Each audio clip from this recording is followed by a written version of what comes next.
We're back with more tributes here on American Legends Losses. Today we honor American legends who have sadly passed away recently. These remarkable individuals made significant contributions to their fields, whether in entertainment, politics, sports, or public service, and have left lasting legacies that touched countless lives. As we remember their incredible journeys, we extend our heartfelt condolences to their families, friends, and fans. While they may no longer be with us, their memories and impact will live on forever. Before we continue, if this video or the legacies of these individuals have touched your life, please consider giving it a thumbs up as a sign of respect. Thank you for your support. Gavin James Creel was an American actor, singer, and songwriter who left an indelible mark on the world of musical theater. Born on April 18, 1976, in Findlay, Ohio, Creel pursued a passion for the performing arts from a young age. His remarkable talents as both a singer and an actor quickly earned him a reputation as one of Broadway's most dynamic performers. Creel's breakthrough came in 2002 when he made his Broadway debut, taking on the lead role of Jimmy in the musical Thoroughly Modern Millie. His performance was met with critical acclaim and earned him his first Tony Award nomination. This marked the beginning of an illustrious career that would see him become a beloved figure in the theater world. In 2009, Creel solidified his status as a Broadway star when he took on the role of Claude in the highly anticipated Broadway revival of Hair. His portrayal of the free-spirited, idealistic character captivated audiences and earned him yet another Tony Award nomination.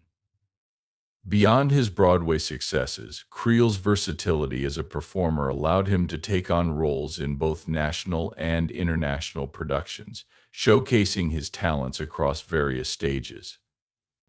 His voice, known for its rich tone and emotive power, resonated deeply with audiences, making him a sought-after performer in both musicals and concerts.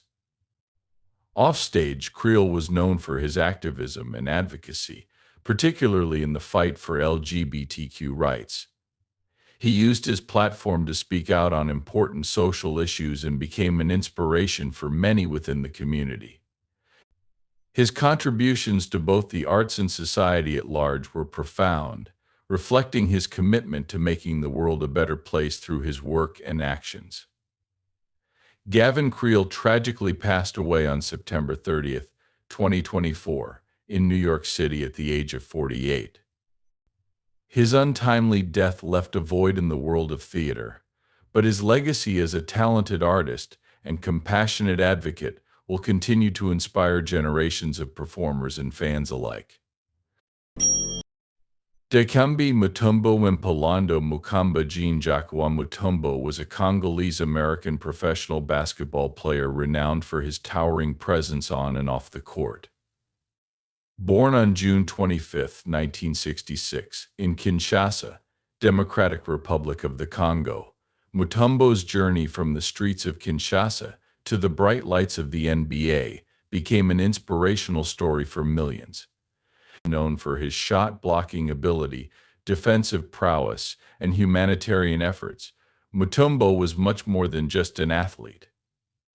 Standing at 7 feet 2 inches tall, he played 18 seasons in the National Basketball Association (NBA), solidifying his reputation as one of the league's greatest defenders and humanitarian figures. Mutombo's career began when he was recruited to play basketball at Georgetown University under legendary coach John Thompson, despite originally pursuing a degree in diplomacy and linguistics. His natural talent quickly emerged, and by the time he entered the NBA as the 4th overall pick in the 1991 draft, his defensive skills were widely recognized. Mutombo played for several teams during his career, including the Denver Nuggets, Atlanta Hawks, and Houston Rockets, becoming an 8-time NBA All-Star and winning the NBA Defensive Player of the Year award 4 times. His signature move, the finger wag after blocking a shot, became iconic, symbolizing his dominance in the paint. Off the court, Mutombo's impact was equally significant. He dedicated much of his life to humanitarian work, particularly in Africa. In 1997, he founded the Dikembe Mutombo Foundation, focused on improving the health and education of people in his native Congo. His foundation was responsible for the construction of the Byamba Marie Mutombo Hospital in Kinshasa, which provided vital healthcare services to those in need. His philanthropic efforts earned him global recognition, making him a role model for athletes around the world. Dikembe Mutombo passed away on September 30th, 2024, in Atlanta, Georgia, at the age of 58. His death marked the end of an extraordinary life dedicated not only to basketball but also to making the world a better place. His legacy as a player, humanitarian, and ambassador of goodwill will endure for generations to come. Park Ji-ah was a talented South Korean actress, known for her captivating performances and her long-standing collaboration with celebrated filmmaker Kim Ki-duk. Born on February 25, 1972 in Seoul, South Korea, Park carved out a unique space in the world of cinema, often portraying characters that embodied emotional depth and quiet strength. She was particularly recognized for her recurring appearances in several of Kim Ki-duk's films, an auteur known for his intense and often provocative works. Between 2002 and 2008, Park appeared in 5 of his films, solidifying her reputation as a versatile and compelling actress within both domestic and international circles. One of her most notable roles was in Breath 2007, a film that highlighted Park's subtle but powerful acting style. Her performance in the film garnered critical acclaim, with Variety describing her work as terrific and Twitch Film praising her as a joy to watch. This recognition extended beyond South Korea, with audiences around the world drawn to her ability to convey profound emotion with minimal dialogue. Park's work in Kim Ki-duk's films demonstrated her skill at inhabiting complex, often silent roles, making her performances resonate deeply with viewers. Despite not always being in the commercial spotlight, Park Ji-ah maintained a respected career, driven by her passion for the craft and a commitment to meaningful roles. Her collaboration with Kim Ki-duk, one of South Korea's most internationally known directors, provided her with a platform to explore the intricacies of human emotion and relationships. Beyond Kim's films, Park's work in other projects continued to showcase her depth and range, leaving a lasting impression on both the South Korean film industry and global cinema. Park Ji-ah's untimely passing on September 30th, 2024, at the age of 52, marked the end of a life devoted to the art of acting. While her career may have been understated compared to some of her peers, her legacy lives on through the memorable performances she delivered throughout her career. Her talent, grace, and contributions to cinema will be remembered by both fans and fellow actors for years to come. Anargyros Nicholas Karaberniotis, widely known as Archie Karras, was a Greek-American gambler, high roller, poker player, and pool shark renowned for achieving one of the largest and longest documented winning streaks in gambling history. Born on November 1, 1950, Karras grew up in Greece before immigrating to the United States in search of better opportunities. He initially worked as a waiter, but his passion for gambling soon took center stage, propelling him into the world of high-stakes games, particularly poker and pool. His journey from humble beginnings to becoming a legendary figure in the gambling world is a story filled with extraordinary highs and devastating lows. Karras gained international fame for an incredible winning streak that began in December 1992, when he arrived in Las Vegas with only $50 in his pocket. Over the next 3 years, through a combination of skill, risk-taking, and luck, Karras turned that small sum into an astounding $40 million. His streak involved a series of heads-up poker matches against some of the biggest names in the game, as well as success in dice and pool. His run became the stuff of legend, as Karras seemed almost unstoppable during this period. His ability to face extreme pressure and make daring bets cemented his reputation as one of the most fearless gamblers in history. However, Karras's story is also one of dramatic loss.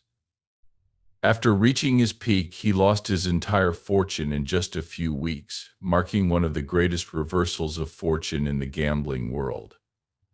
Despite the crushing defeat, Karras remained an iconic figure, admired for his audacity and willingness to take enormous risks.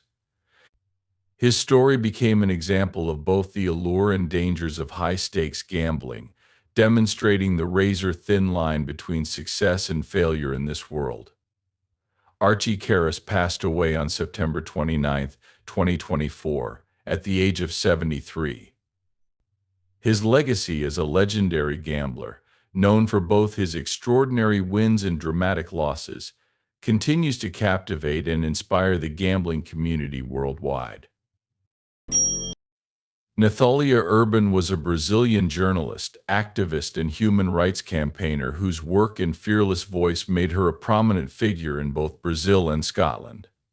Born on Christmas Day in 1987 in São Paulo, Nathalia relocated to Scotland, where she lived for nearly a decade. Throughout her career, she was deeply committed to advocating for women's rights, immigrant communities, and oppressed peoples around the world. Her work as a presenter and correspondent for Brasil 247, an online news channel, earned her widespread recognition for her dedication to social justice causes and her outspoken nature. Tragically, Nathalia's life was cut short on September 25, 2024, when she fell from a bridge in Edinburgh. Despite the swift efforts of paramedics, she succumbed to her injuries. Her death, initially reported as a potential suicide, is currently under investigation by police in Edinburgh. Recent reports have surfaced alleging that domestic abuse may have played a role in the events leading to her death, adding complexity to the case. Police Scotland has confirmed that evidence of alleged domestic abuse is now part of the investigation. The circumstances of Nathalia's death have prompted a strong response from both Brazilian and international leaders. Brazilian President Lula da Silva has called for a thorough probe into the incident, emphasizing her significant contributions as an international journalist and her promising future. In a heartfelt statement, he expressed deep sadness over her untimely passing and urged for a complete clarification of the facts surrounding her death. Similarly, former UK Labour leader Jeremy Corbyn, who knew Nathalia personally, echoed President Lula's call for answers, describing her as a fearless journalist whose death was a great loss. In the hours leading up to her death, Nathalia posted a final message on social media, revealing her emotional distress and financial difficulties. Her words painted a picture of desperation, adding further tragedy to the situation. In response to her death, Brasil 247 published an emotional tribute, honoring her unwavering commitment to human rights and her dedication to uplifting marginalized communities. Nathalia Urban's passing has left many mourning the loss of a passionate and brave advocate for justice. Mario LeBlanc, better known by his stage name Feo, was a beloved Acadian musician hailing from Dieppe, New Brunswick. Born in October 1977, Feo became a significant voice in the Acadian music scene, known for his distinctive blend of folk, rock, and urban poetry. His music was deeply rooted in the cultural fabric of southeastern New Brunswick, particularly through his use of Kiayak, a local dialect that mixes French and English in a unique and expressive way. Feo's ability to blend languages so fluidly in his songs made his music not only a celebration of Acadian culture, but also an exploration of linguistic identity and heritage. Fayo's songs resonated with audiences both locally and beyond, reflecting the experiences of everyday life in the Acadian community. His lyrics often combine the soulfulness of folk music with the energy of rock and the gritty, raw edge of urban poetry. This musical fusion allowed him to carve out a distinct niche, and his work became a vital part of the Acadian cultural movement, standing alongside other artists from the region who sought to express the complexities of life in southeastern New Brunswick through art. Over the course of his career, Fayo's music captured themes of identity, language, and cultural pride, bringing attention to the richness of the Acadian experience. His use of Kiak in his songs gave a voice to a community that often felt its unique linguistic identity was underrepresented in mainstream culture. His performances, whether in small local venues or on larger stages, exuded authenticity, always delivering a heartfelt connection with his audience. On September 30th, 2024, Fayo passed away at the age of 46, leaving behind a legacy of musical contributions that celebrated Acadian identity and language. His death was met with an outpouring of tributes from fans, fellow musicians, and the wider Acadian community, all of whom recognized the significance of his work in preserving and promoting their culture. Fayo's music, infused with the vibrancy of Kiak and the spirit of the Acadian people, will continue to inspire and resonate with future generations.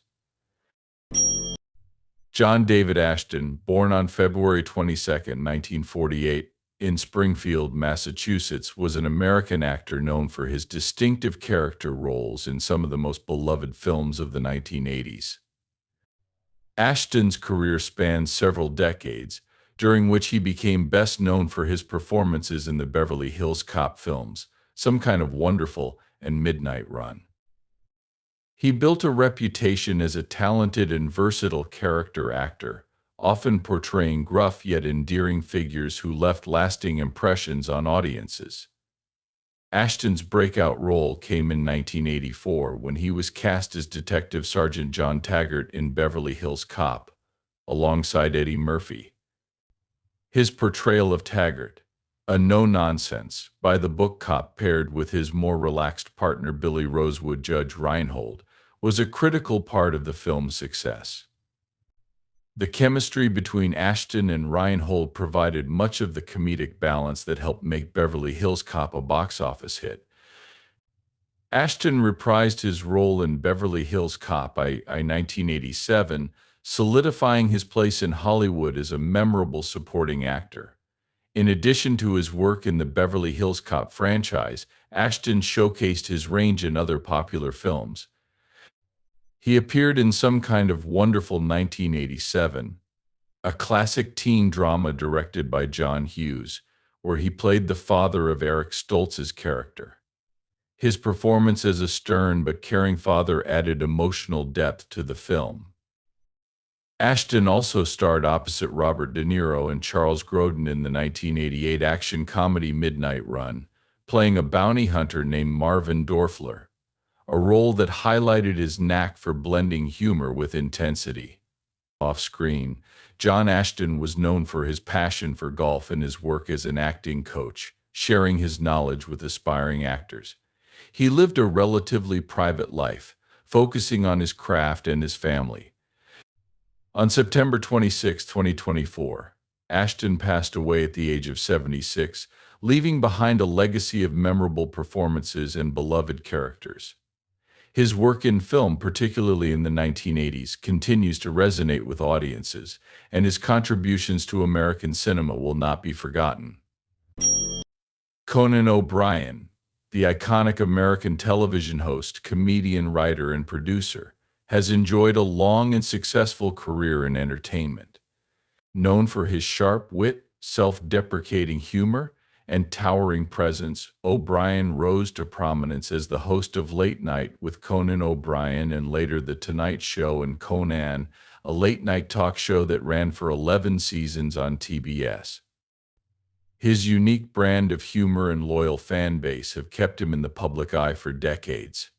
However, like many public figures, Conan has faced challenges in both his health and personal life.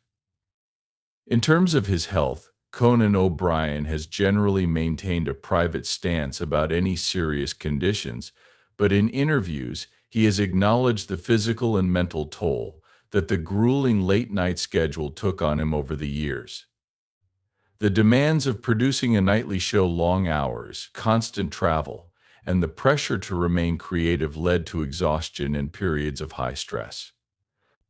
He has often joked about his lanky physique and lack of athletic prowess, but O'Brien has emphasized the importance of staying active, keeping fit, and maintaining a balance between work and personal health as he aged. One notable personal setback in his life occurred in 2010 when he was famously removed as the host of The Tonight Show after only 7 months. O'Brien's brief tenure as the host ended in a highly publicized conflict with NBC, which decided to return Jay Leno to the position after previously giving it to Conan. This sudden and unexpected career shift was a major blow to O'Brien, leading to a widely publicized exit, complete with a legal settlement. While this was a tough period for the comedian, it also revealed his resilience. Following the turmoil, O'Brien embarked on a successful comedy tour and eventually launched his own late-night show, Conan, on TBS, which ran for over a decade. O'Brien has also spoken openly about the pressures of living in the public eye and the mental health challenges that can come with fame, particularly during the fallout from his Tonight Show departure.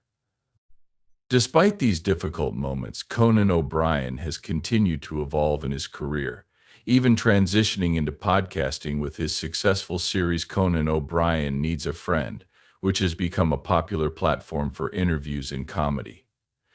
Although life has thrown some curveballs his way, Conan's wit, humor, and adaptability have allowed him to remain a beloved figure in entertainment.